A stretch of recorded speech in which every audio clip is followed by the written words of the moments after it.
विकास कसका लागि? जनताका लागि कि कागजमा बजेट सिद्ध्याउने संयन्त्रका लागि?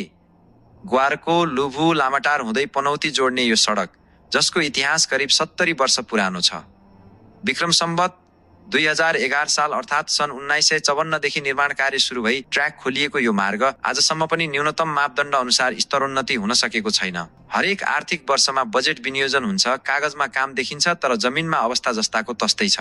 तर अचम्मको कुरा, यही सडकलाई विक्रम सम्वत 2076 साल जेठ 6 गतेको मन्त्री परिषदको निर्णयले सुटुक्क राष्ट्रिय राजमार्ग नम्बर 15 NH 15 रूपमा परिणत गरिदियो, स्थानीय जनतालाई पत्तै नदिई। वास्तवमा यो राजमार्ग खुलेदेखि हालसम्मको इतिहास हेर्ने हो भने स्थानीय बासिन्दाहरूलाई कुनै पनि जानकारी र थाहै नदिई सरकारले पटक पटक भित्रभित्रै सडकको मापदण्ड बढाउने कार्य गर्दै आएको छ। नेपालमा सार्वजनिक सडक ऐन 2031 र 2034 सालको राजपत्रको सूचनादेखि सडकको सीमा तोक्ने क्रम सुरु भएको हो, जसलाई नेपाल रोड स्ट्यान्डर्ड 2045 र 2070 ले पटक पटक परिमार्जन गर्दै ल्यायो।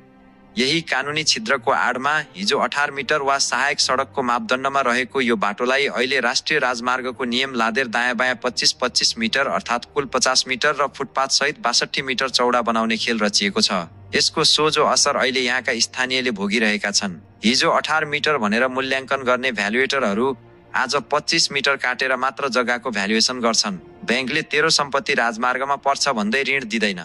अचम्म त के छ भने यही सरकारको वडा र नगरपालिका भने त्यही जग्गाको मालपोत खुरुखुरु लिन्छन् र नक्सा पनि पास गरिदिन्छन्। यो कस्तो कानुन हो?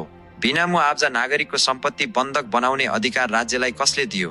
यसरी सडकको सीमा र मापदण्ड आदि कायम गर्दा सम्बन्धित सरोकारवालाहरूसँग केही पनि अन्तर्क्रिया नगरी कसको स्वार्थमा र कुन प्रयोजनका लागि यसलाई राष्ट्रिय राजमार्ग नम्बर 15 NH 15 बनाइएको हो भन्ने कुरा हामी आम नागरिकले अझैसम्म बुझ्न सकेका छैनौँ।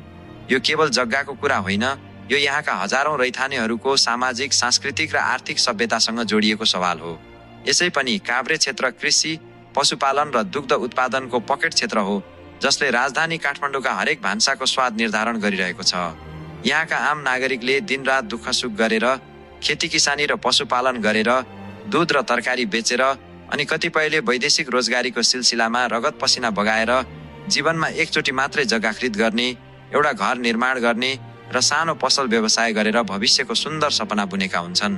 तर आज बिना कुनै सामाजिक र आर्थिक अध्ययन राज्यको एउटा अविवेकी निर्णयले ती सबै सपनाहरू र रैथाने जनताको उठिवास लगाउने खेल खेलिँदैछ।